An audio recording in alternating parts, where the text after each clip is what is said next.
Welcome to ChiroSphere, where we talk about all things chiropractic and some things not so chiropractic. I'm Dr. Ray Foxworth, your host for ChiroSphere and CEO of Chiro Health USA, the network that works for chiropractic. Today, I'm honored to have Dr. Ron Farabaugh join us on the ChiroSphere podcast. He is a distinguished chiropractor with decades of experience in clinical practice and a passion for advancing chiropractic care through evidence-based approaches. He served in various leadership roles and is well known for his commitment to improving patient outcomes and supporting chiropractic practitioners. In today's conversation, we're going to delve into his insights in the evolving landscape of chiropractic care, patient-centered practice, and the role of innovation in the field. Welcome, Ron. Thank you so much for having me.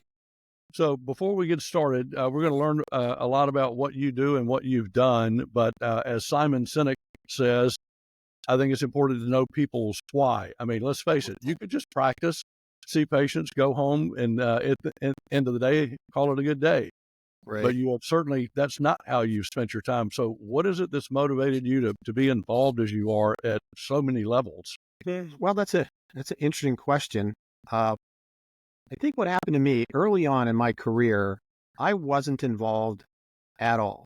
In fact, I got kind of guilt shamed into going to the Ohio State Chiropractic Association convention back in somewhere around 1984 or 5. And the first convention I go to, the first meeting I go to, I hear a guy named Dr. Stan ChiroSphere giving his speech as the outgoing president. And I'm thinking, oh my God, that guy is so articulate. And then I heard Dr. Rick McMichael give his incoming speech as the new president. And then I heard other doctors I had no idea our state association had so much talent. And I just thought, I really believe in that process that if you want to grow in life, it's all about who you hang around, the books you read, the things you listen to, right? Yeah. So I thought, I want to hang around these guys. And the more I hung around them, the more passion I have for this profession. They're just rock stars. And then I met Jeff Fedorko. And Jeff Fedorko, he calls me one day from Florida, Chiro Congress meeting. Again, this was a long time ago. He said, Ron, there's this new thing called Clinical Compass. It's about guidelines. Back then it was called Council on Chiropractic Guidelines and Practice Parameters, and which is why we changed it to Clinical Compass. And he said, it's all about guidelines. And Ron, you're about guidelines and they need you. And then he lied to me. Ron, it doesn't take a lot of work. And so I got involved, and the more I got involved, the more I hang around these rock stars in chiropractic, the more I wanted to be around them. And it just, I realized through guidelines, Ray, that, I can see 1,000 patients a week, right? Which I've never done, but just say I saw 1,000 patients a week, but I can help millions if I change one guideline. So that's what prompted me to just go the guideline route. And that's over the last 20 years, published 12, 15 papers on clinical practice guidelines, wrote a text in a chapter in a textbook and various other papers. I just felt like chiropractic has so much to offer. And, I don't want to go to my grave saying, here lies Ron Farabaugh. He worked himself to death and didn't enjoy life. I want it to be, here lies Ron Farabaugh. He made a difference. And that's what keeps me passionate. Yeah, I was talking a while back with Kent Greenwald, and he has this saying that, when you're young and full of vigor, you want to make a mark. And when you're older and wiser, you want to leave a mark. Yeah. On the world. I think it's pretty insightful. There's a lot of talent that's come out of Ohio. The folks that you mentioned, my first contact with Ohio was with Rob Shealy and he's Sherman. Awesome. Miss Rob Sherman a lot. I sure do. Yeah. But I actually invited them to Mississippi to speak to our association. So you guys have been rocking and rolling for a long time. Yeah. What got you into chiropractic in the first place? Also kind of an interesting story. I was pre-med. My life's mission was to become a surgeon. That's what I wanted to do since as early as I can remember. But my second year at Pitt, when I was going to University of Pittsburgh in the pre-med curriculum, I got a phone call that pretty much changed the course of my life. And what happened was my father had a stroke. Now, my father had been on high blood pressure medication for like 15 years. Supposedly this is the stuff that's been keeping him alive, right? So I go home to my little puny small hometown, visit my dad in the hospital. Thankfully, the stroke was rather mild. But I found out after some prodding that they took him off all the drugs. And he was on Element, Ismalin, Enduron, and Inderal. I'll never forget him. So I'm like, Doc, I don't understand. After I pulled him aside and said, why would you take him off all these drugs? I mean, that's supposedly been keeping him alive for 15 years. And reluctantly, he finally admitted that they think it was the drugs that caused his stroke. It literally took his blood pressure down too far.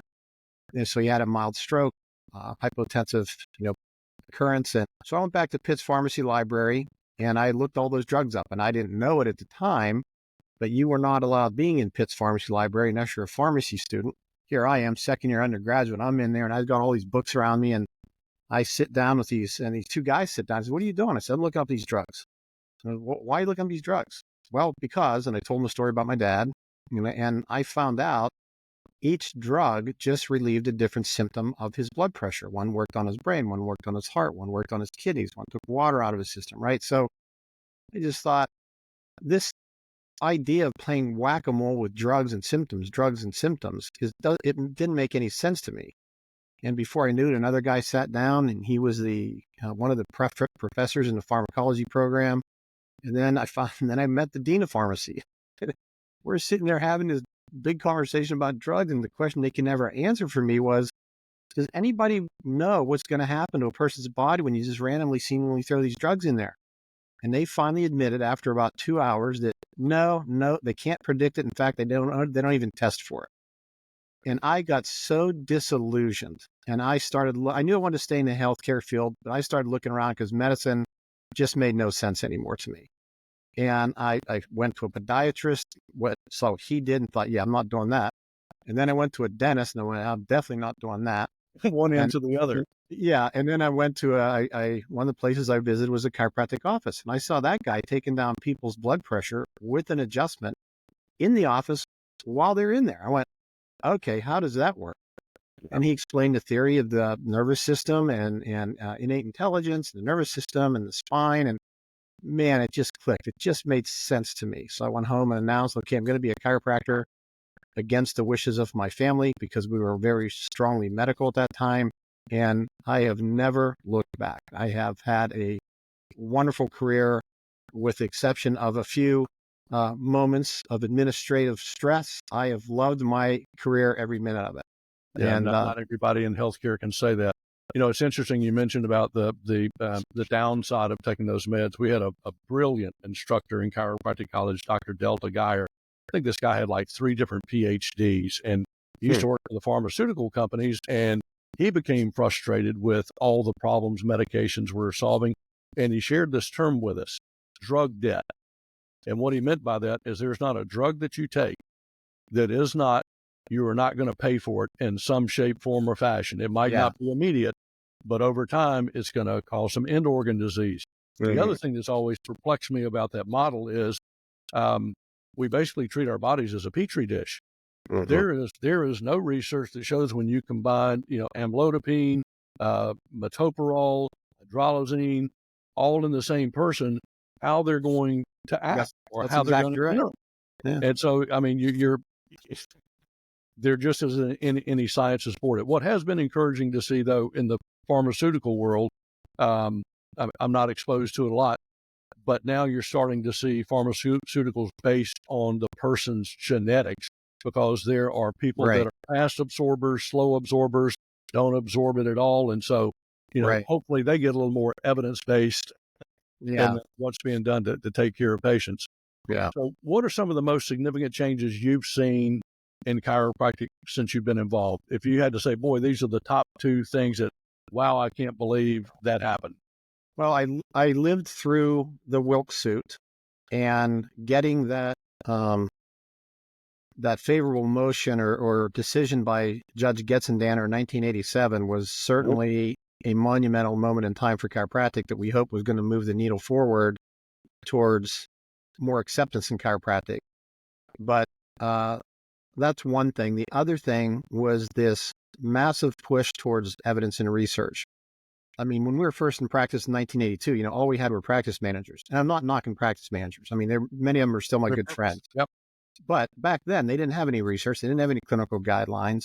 So there was just a big ramp up of research. And then the Council on Chiropractic Guidelines and Practice Parameters started.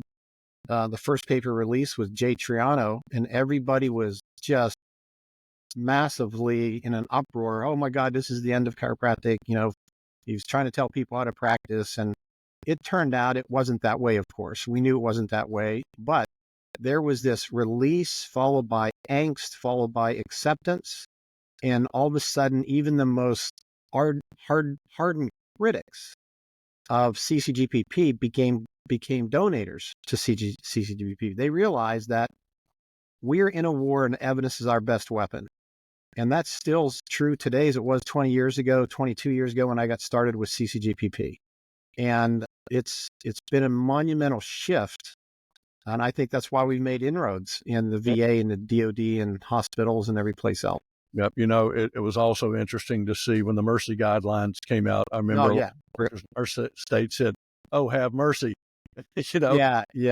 And what I found is the people that hadn't read the guidelines and understood how they could be used to reinforce the importance of X amount of care, they just poo-pooed it right out of the gate, saying, I don't want to be told how to practice. I don't want to listen to somebody else's guidelines. And the reality is, if you knew the guidelines, you really could defend what you were doing and the length of care and the frequency of care. So, it's really interesting. Well, it's almost like chiropractic legislation. When I got involved in our state politics, I remember if we had a bill that we wanted to get through and I go down to the legislature, it was kill it first, ask questions later.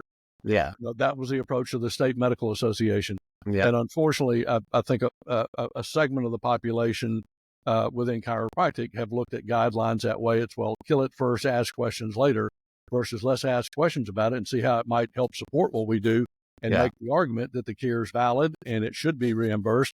And it's actually, I have yet to see much evidence come out that says chiropractic isn't effective.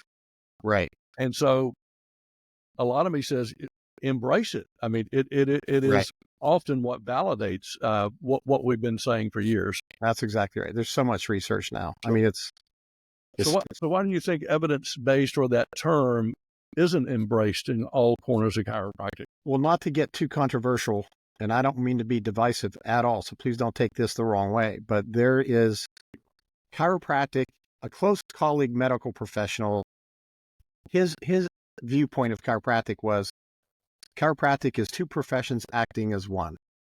We have super straight chiropractors over here that are subluxation based, and then we have what I would consider evidence-based, value-based chiropractors over here that understand our role in healthcare. And I swear this divide just keeps staying divided. And what happens is these guys over here somehow thinks evidence-based is limiting them. I don't understand it. To this day, I don't understand it. If you don't have evidence on something, how do you know what to do?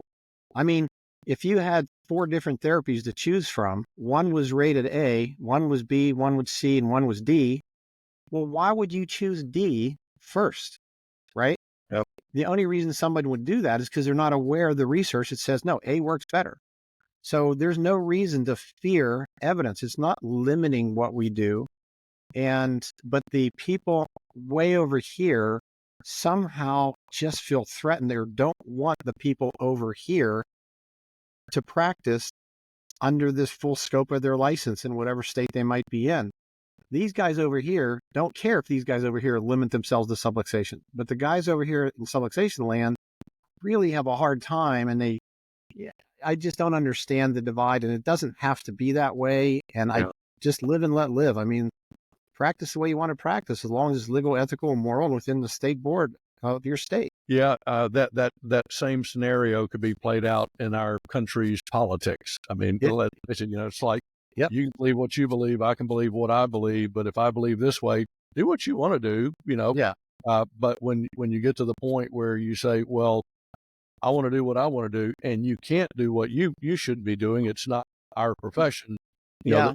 that's where it gets to be a bit of a challenge. It just seems to be human nature. But Yeah. I think it's a human thing versus just a chiropractic thing, no I doubt. agree.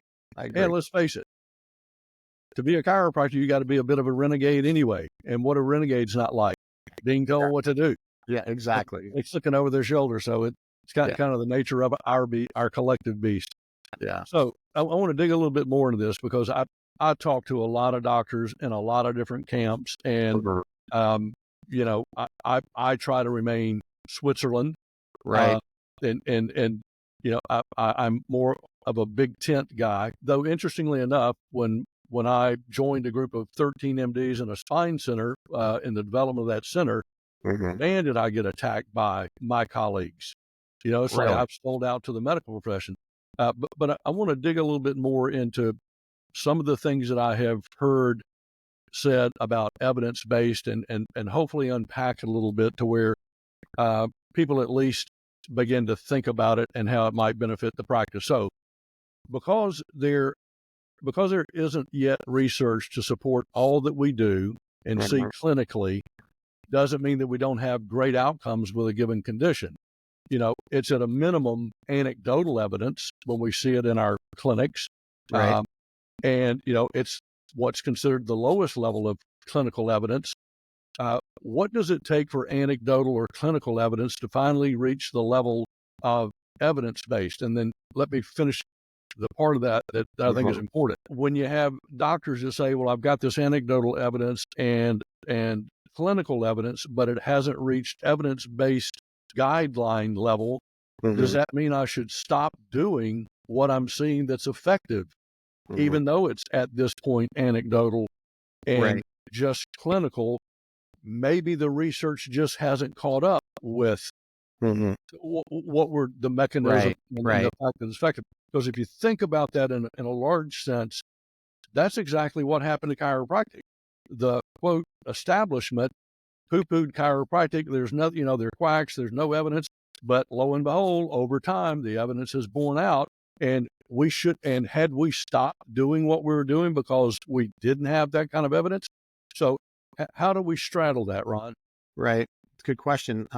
Couple quotes. Cheryl Hawk has always been famous for saying to our group, reminding us all, absence of evidence does not mean the absence of truth. Amen. Just because you don't have evidence for something, lack of evidence is not evidence of lack. So just because you might not have evidence for something doesn't mean the evidence says it doesn't work. It's just not been researched yet. David Sackett, the godfather of evidence-based medicine, his famous quote, paraphrasing it, is if you become overly reliant on the evidence, you become tyrannized by the evidence, unable to move forward to help your patients. And if you become completely lackadaisical with evidence, you quickly become outdated, also not equipped well to help your patients. So you've got to use the evidence that we have. And remember, and this is what we tried really hard in Clinical Compass, it's a three-legged stool. You have evidence, and then you have clinical decision making, and then you have patient values, right? So, and it just depends how much evidence you personally feel something needs. I'll give you an example. You might say, well, I get plenty of patients that have the flu, get adjusted, and feel better. Therefore, chiropractic is good for the flu. And it might be for certain people, but my simple question is, and this is how I dumb it down so I understand it myself, is look, if I line up 100 lower back pain patients, I know that 90 to 95 of them I'm going to help. I can do pre and post. I can check pain scores. I can check function. I know 95 of them I'm going to help. But if I line up 100 patients that have the flu and I adjust them all, I don't know if I'm going to help half of them. I don't know if I'm going to help 25% of them. I don't know if I'm going to help 75% of them. So the only thing I can say is, look, the brain controls every function in the body, including your immunity, your brain, your nervous system. It goes to every organ, tissue cell in your body. It may or may not help your flu patient. I really can't predict it. The clinical prediction rules for the flu are not the same as they are for a common musculoskeletal problem. So I can't predict that this is going to help. It kind of makes logical sense. But if you want me to do it, I'll be happy to do it. I just can't bill to insurance. And that's one of the other rubs. What can you bill to insurance? People keep conflating billing insurance with, what they should do clinically. I'm like, no, those are two different things. Insurance just happens to pay for a little bit of it. So I think that's how I reconcile it in my own head. If somebody says, hey, can you help kidney disease? I don't know. Here's what I do know. If you got lower back pain, I got a 95% chance helping it. With kidney pain, it's not been researched, but I understand the importance of the nervous system, the brain, spinal nerves, peripheral nerves. Every blood vessel in the kidney is under direct control of the nervous system. So could it help? It might. But if your kidney disease is caused by you drinking 12 Diet Cokes a day, now you got a tumor growing, probably I'm not going to help it with an adjustment. So we just have to have a little bit more common sense approach to this whole idea and not make extravagant claims. But I think if you're honest with patients and tell them, look, there's little to no research with what the question you just asked me, but I do know that exercise is important. Getting your adjusting is important. Nutrition is important. Whether any of that is going to cure your problem that you're presenting with, I don't know. Yeah, I think we've all had the experience in practice. Two cases in my clinic that stand out to me just to this day kind of blow my mind. And, it was a parent who came to me with a kid, one of them who literally was an A student, and over a matter of about 4 weeks, he was making D's and F's. Oh, and as it turned out, they found out he had lost his hearing, and this child was at University Medical Center, home of Arthur C. Guyton. So, there's a lot of smart people at University Medical Center. Right. And they diagnosed him with hearing loss and literally had ordered this kid hearing aids. And they were supposed to come in about 3 to 4 weeks. And the mom asked me, she said, well, can you do anything for my kid? His grades are failing. They say he's lost his hearing. He's going to have to wear hearing aids. And I said, I have absolutely no idea. But what I do know is nothing I'm going to do is going to hurt him. So let's give it a trial for 3 or 4 weeks. Worst thing that happens, it doesn't get better. And back at that time, I didn't know. I chose not to charge that lady because as a healthcare provider, it's like, man, how do I tell a mother I'm not even willing to try when there's really no downside? Right. And Ron, if it didn't happen to me, I wouldn't have believed it. But by the time the kid's hearing aids came in and he went back in University Medical Center to have the final test done before they put him on, his hearing was back to normal and his grades were back up. Oh my God. And so the head of audiology or the audiology specialist asked the mom, said, what changed with this child? And she said, well, I've been taking him to a chiropractor. And he said, oh, that's a bunch of crap. He said, he just had a spontaneous remission. And from that point forward, I started telling people I specialize in spontaneous remissions, Yeah. Isn't that funny? Again, anecdotal. Yeah. But, what was interesting, I dug into the history, and this kid, about a month before all this started happening, had fallen off of a jungle gym at the school, literally hit his upper back and neck on a big root system at the base of the tree. And I don't know if that's what caused it. I have no idea, but you can't argue with that outcome. Exactly. And so, so I think the takeaway should be absolutely, if there's evidence supports what you do, but if there's somebody that you're trying to help and there's a remote chance, because we are a safe profession. I'm not saying go out and build your practice on kids who can't hear. Right. But we have all experienced things like that in our practices that, there's part of you that feels an obligation to try to help. I have to share one story related to that. Early in my practice, we're talking, oh my God, this had to be 1985, somewhere around there. An elderly grandmother came in. Her name was Bernice. I'll never forget it. She come in. She is stone deaf. I basically yelled at her all through the consultation because she couldn't hear. So I had to literally yell. Everybody in my office heard what I was asking her. And so she came in with the neck pain and asked if I could help. I said, I think I got a good chance of helping your neck pain. So I adjusted her. As God is my witness, she came back the next day holding both her hearing aids in her hands, saying, this is the first time in 40 years that she could sit at the kitchen table and hear her husband's paper rustle as he's reading the newspaper. Wow. Now, what I didn't do was go take an ad out that Farabaugh can cure hearing, right? It's anecdotal, but it just heightened my awareness of the powers of the human body if you just get rid of the interference, right? Yeah. But it's so unpredictable. So it'd be really nice to line up 100 deaf kids, adjust them, and see what happens. So we can make a statement that you've got a 25% chance of helping. Wouldn't that be still cool? I mean, think of cancer research. What's your chance of this cancer helping? You got 20% chance. Okay, let's do it. Right? Yeah. So, That's one of the frustrations I think we have as a profession, is because we have seen all this anecdotal and clinical outcomes with things that we can't explain.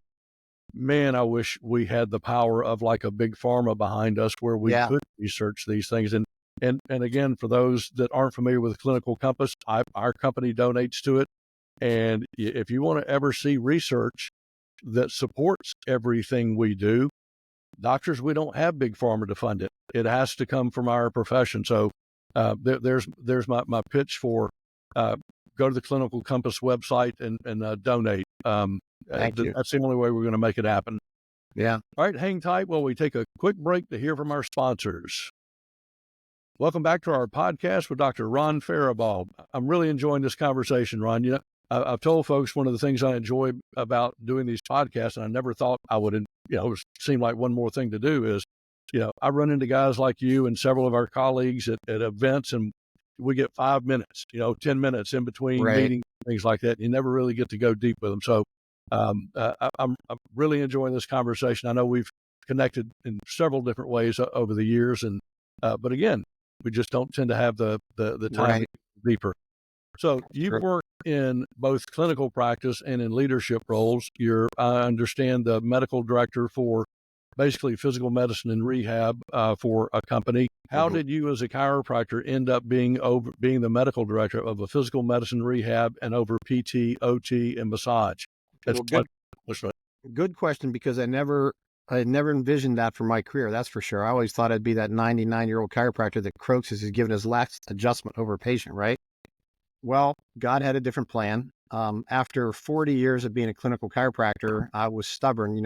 Don't even think about putting a mechanical assisted piece of anything in my hand. I was going to do it Gonstead. I was going to manual adjust. And I did for 40 years. I loved it, but it beat the crap out of me. So after 5 joint replacements, I'm sitting there recovering from joint replacement number, whatever it was. And a guy named Jim Zeckman, the CEO of AMI. Now, it's not the Mike Parberry AMI that does integrated practices. If you're in an integrated practice, his stuff is great. But this is AMI. Remember the 2 studies from 2004, 2007? Showed when you go to a chiropractor, you have less visits to the ER, less drugs, less diagnostics, less surgeries, that kind of thing. The 2 authors of that paper were Richard Sarnon, an ocular surgeon who's co-founder of the company, and James Winterstein, president of National University at the time. It's that AMI that I worked for. And they had a big program down in Florida, and they needed a third-party independent person to come in and evaluate their data. So they heard about my work with Clinical Compass. So they said, Ron, would you analyze our data? And I went, sure. And so I analyzed their data and wrote a paper on it. They really liked that work and said, if we ever need a medical director, would you be interested? And I kind of laughed at the time. I'm like, yeah, no, I'm not. No, that work does not interest me. But as you're laying there pondering your future and what you're going to do after surgery number, whatever it was, and I get a phone call, hey, Ron, and we lost our medical director. Would you consider being our medical director? I literally started laughing. I'm like, I looked down on my broken body and I went, oh, yeah, I might be interested. However, I'm not going to be part of cutting claims, cutting costs, cutting fees, limiting visits. I'm not going to be taking money off chiropractors. So if I'm not doing any of that, which is what a lot of other network management companies do, what would I be doing? He says, Ron, we need you to educate. We want you to educate on guidelines, coding, documentation, and care management. I went, that I can do. That I can do, yeah. And so our whole program is based on education. That's just a big, gigantic, it's like listening to Evan Williams for 8 hours. That's all I do is educate docs on those kind of things. And ironically, we save a lot of money for our clients just by getting doctors to code properly and not bill things that aren't covered, like maintenance care. So I've had a blast for the last 9 years. I've been serving as medical director for this company and just educating docs how to be better docs. It's been wonderful. That is certainly refreshing to hear. I used to have a network. We had the contract with the state of Mississippi for the state health plan, 195,000 covered lives. And part of our job was to do the utilization review. And again, I was the same mindset. Our goal wasn't to cut visits or to cut reimbursement, Right. but to really try to educate the doctors on, well, here's what you need to have in your documentation to get paid. Right. And, I think I've read somewhere that it takes about 17 years from the time research comes out for it to get down to the actual marketplace practitioner level. That's right. And historically, whatever you learned in medical school, you tend to do your entire career, and it doesn't change if you're lucky in 17 years. Right. It's I think that's why it's really a unique approach that how do we shorten that time frame between when research comes out and getting it to the front lines. And it's got to be done through that education process. Yeah. Interestingly enough, I heard that same statistic. It takes 17 years for research to reach the marketplace. However, I will say that was before the advent of social media. I think social media has radically compressed that time period. So when I do talks now, I put the QR code, for example, the cost paper we just published, up on the screen. Everybody pulls out their cell phones, takes a picture of it, takes them right to the paper, so they have instant access of that paper and the results. And that would have taken years before. So this paper is only published in March. We have over 12,000 accesses to that paper already.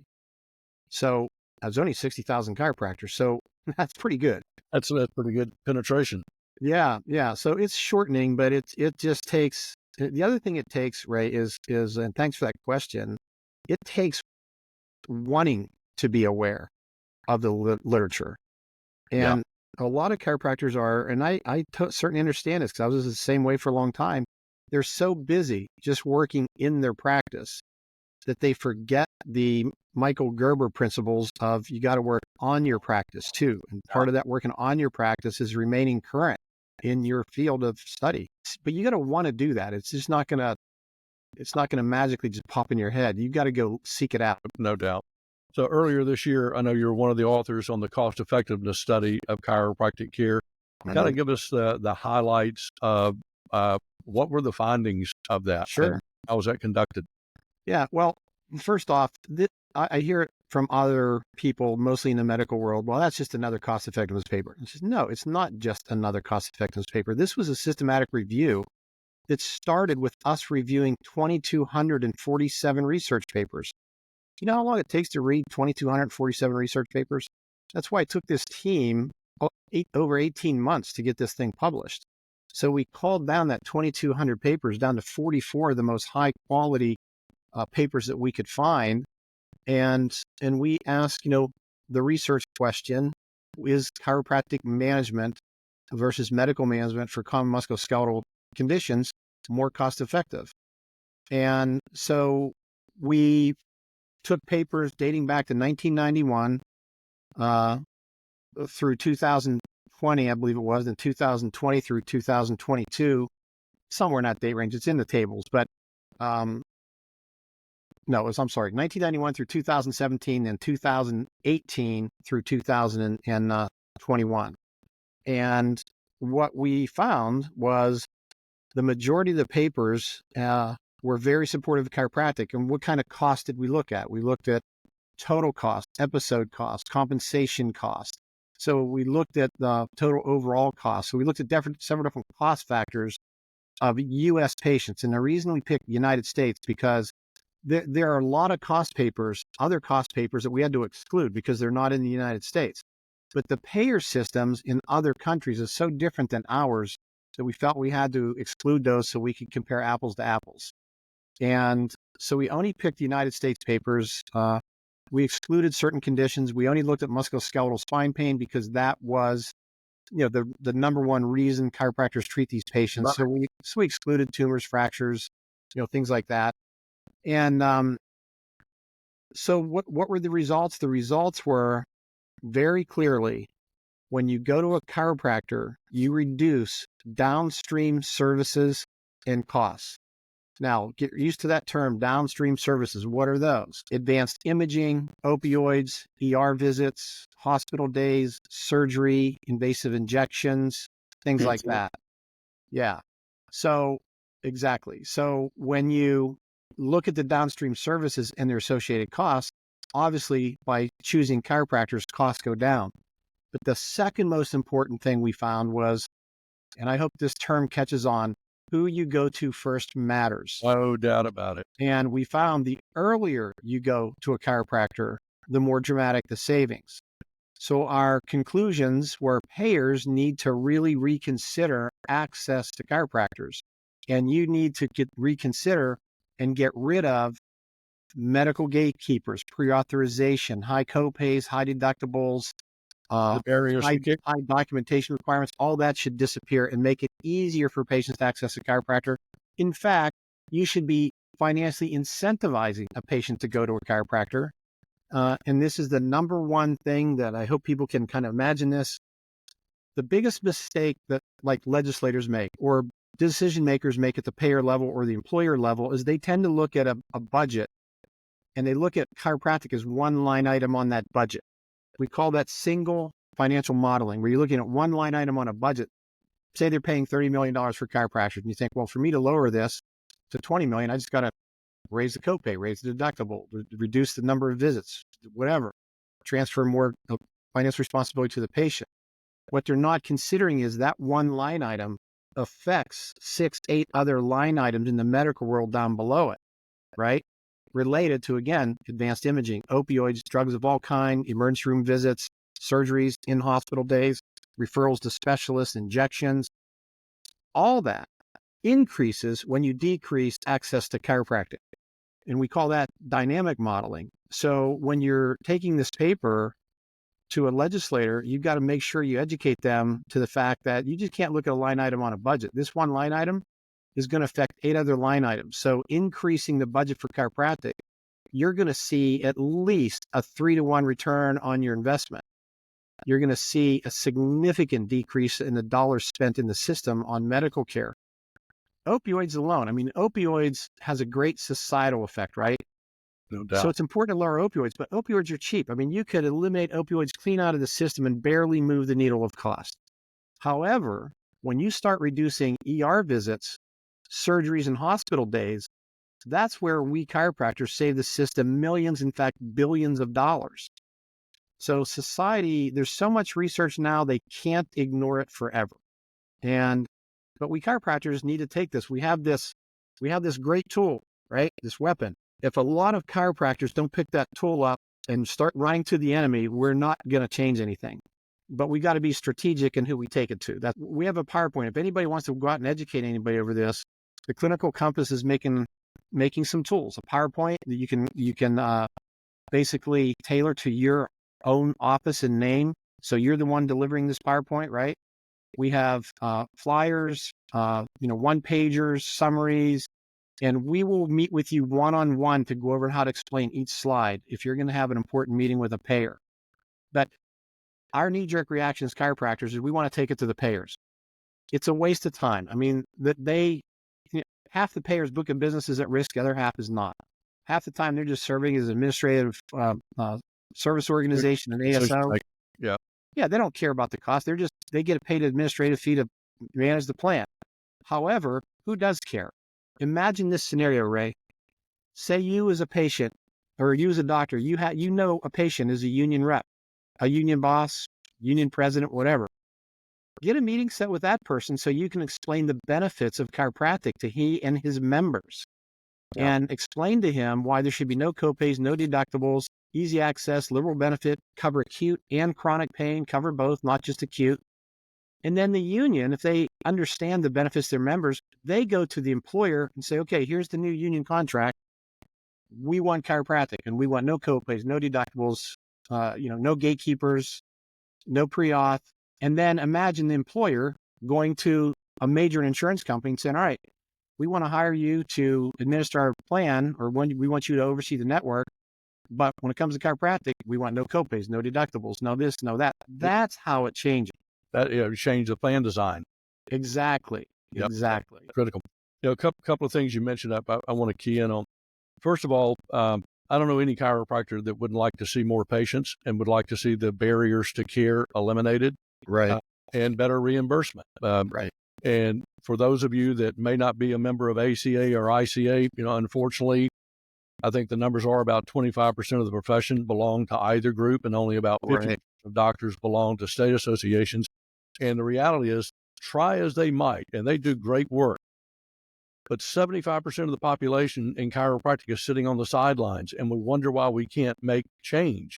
Mm-hmm. So several years back, 2017, I think it was, Jay Greenstein and I were part of a meeting with the Chiro Congress and the Chiropractic Summit, and born out of that was the Chiropractic Future Strategic Plan.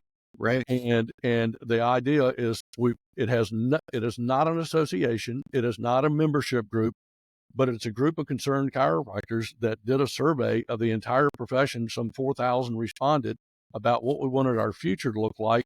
And the intent is to come around those that are fighting this fight, for whatever reason that 75% is on the sideline. Rather than doing nothing, do something. If you're, just opposed to being part of an association, great, with an unassociation, but get involved with that, volunteer with that. And that's exactly what we're fighting for, is not 100% coverage of chiropractic care, but unrestricted access. Get rid of the gatekeepers, get rid of the copays that tend to steer in one direction or another. Right. And then when you mentioned about the insurance companies, why they won't change anything, I don't know if you recall this, Ron, but several years back, because there was so much complaint about what insurance companies were making, there were some rules put in place that they could only make X% of the premiums. The rest had to be paid back to providers. Well, guess what happens? It is not in the insurance company's best interest to lower premiums and copays to lower expenditures, because if you're being paid on a percentage of expenditures, what do you want them to be? As high as they can be. That's right. So, you've got competing interests there.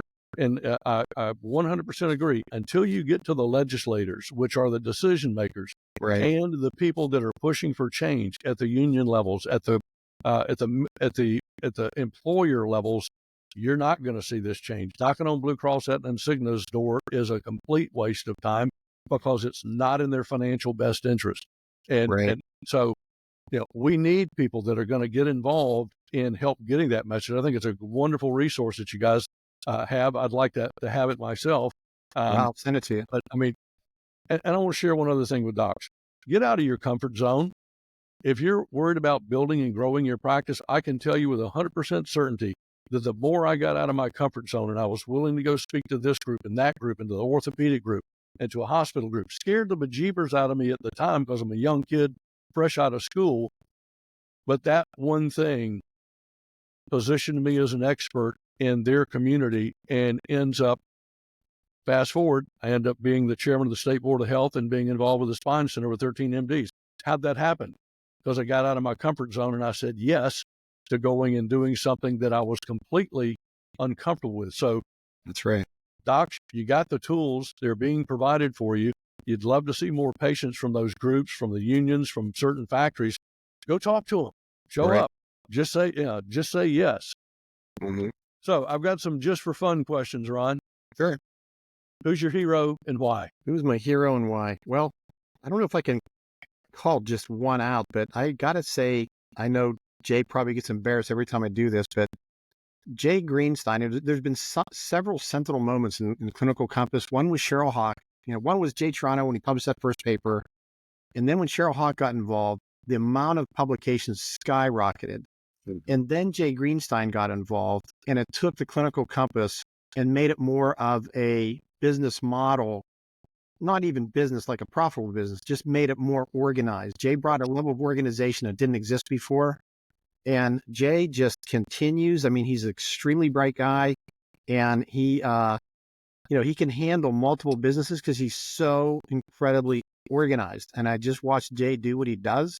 Yeah. And it's that old saying, if you want to be better in life, surround yourself with people a lot smarter than you. So I try to hang around with Jay as much as I can when I'm at these conventions. He's a smart cookie. And I could go, there's a whole bunch of others, but Sure. Jay is one of my favorites. Yeah, I would agree. And Jay is one of my mentors and close friends as well. And for those that may not know, he is actually one of the ones that are heading up, along with Brad Cost, heading up the Chiropractic Tech Consortium, which is gathering an attempt to gather all of our data and be able to have the claims data to be able to do the research studies and things that we need done. Right. I've made the statement, as long as they own our data, they own us. That's right. When we own our data, we'll own our future. Mm-hmm. And I mean, docs are just, I don't know if you folks know Brad Cost and Infinity, they're a clearinghouse, but, reach out to them, reach out to Jay and get involved with that. So my next one is, what talent do you have that most people don't know about? What talent do I have that most people don't know about? Man, I am so limited in my scope of interest. It's chiropractic is all I freaking do. However, I do play bocce in two different leagues, and we have games tonight. I absolutely love. If I had one hobby, that would be it. I love bocce. I love playing because it gives me an opportunity to have a cocktail and eat, have fun with my friends, and then golf also. I do enjoy golf. Well, I mean, let's face it. What can be better than having a sport where you can have a drink? Exactly. Dude, I mean, can you technically call that a sport? Somebody said, "Do you drink when you golf?" I went, "You don't?" That's funny. I had this legislator that I used to work with, and he would tell me that most of the business that they got done was done on what was called a whiskey walk. And I said, what the hell is that? And he said, well, every evening, the guys that own our subcommittee, we live in different parts of the state, but at about 5:30 in the evening, we all fix us a drink and we go for a walk. So we're walking together and having a drink. So a lot of stuff gets solved on a whiskey walk, right? That is so funny. All right. Well, I really, really appreciate you spending some time with me today. And to our listeners at the ChiroSphere podcast, I can say that, just not very well sometimes. Please subscribe and share the podcast with your friends. Let us know who you'd like to hear from in the future and what topics you'd like us to cover, and we'll do our best to deliver. If you want to learn more about Chiro Health USA and how we can help you develop a compliant, profitable discount strategy that will absolutely grow your practice income and profitability, call us at 888-719-9990 or visit our website at chusa.com, and that's how you spell Chusa, CHUSA.com, to find out why Chiro Health USA is the network that works for chiropractic and you. Thanks so much, Ron. Thank you.